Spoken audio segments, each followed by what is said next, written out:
Premier League review show, and I'm going to look at the matches that were played last weekend on the 3rd, the 4th and the 5th of March. This week I must admit that the matches failed to light up the fuel inside, and the anticipated high point, Man City at home to Chelsea, was a damp squib, with Chelsea playing for the goalless draw, and they failed to have a goal shot on target until the last quarter. The two Silvers created City's winner just a minute into the second half. OK, Saturday's fixtures.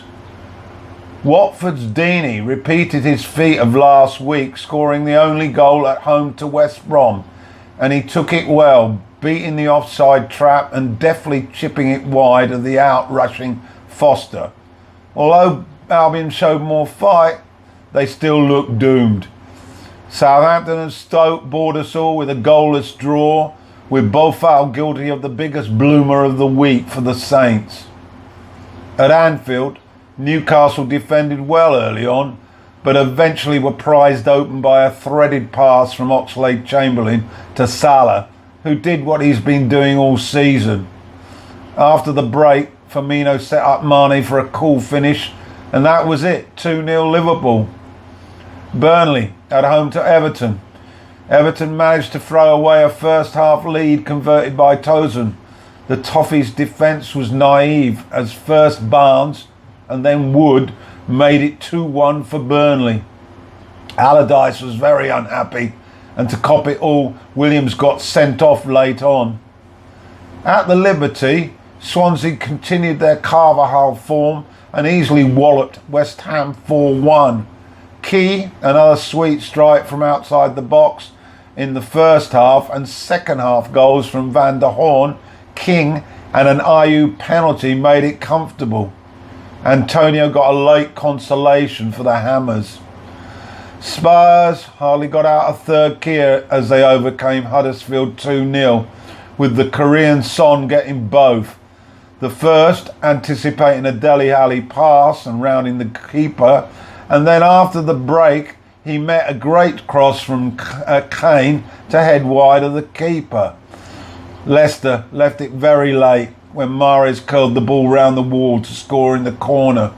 Bournemouth had held a lead from a King penalty and were unlucky.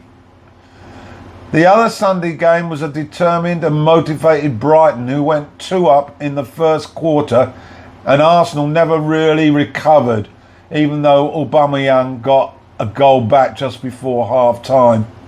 Too many Arsenal players weren't up for the fight. Biggest culprits, Koscielny, Mustafa and Ozil.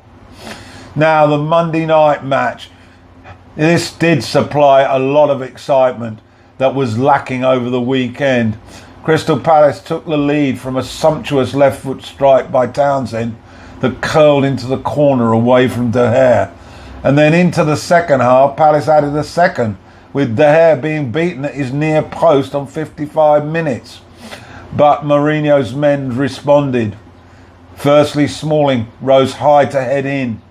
Then Lukaku somehow wriggled free and shot through a barrage of legs for the leveller. As time counted out, in added time, Palace cleared the ball frantically, but Matic was on the end of it, on the edge of the area, and hit the ball into the corner for his first goal for United. And the win was grabbed from Hodgson's grasp. That's about it. Shortened wrap up this week. Goal of the week, well, I'm just going to give it to Matic. Although Mane, Son and Mahrez also had notable efforts. Okay, that's it. See you next week.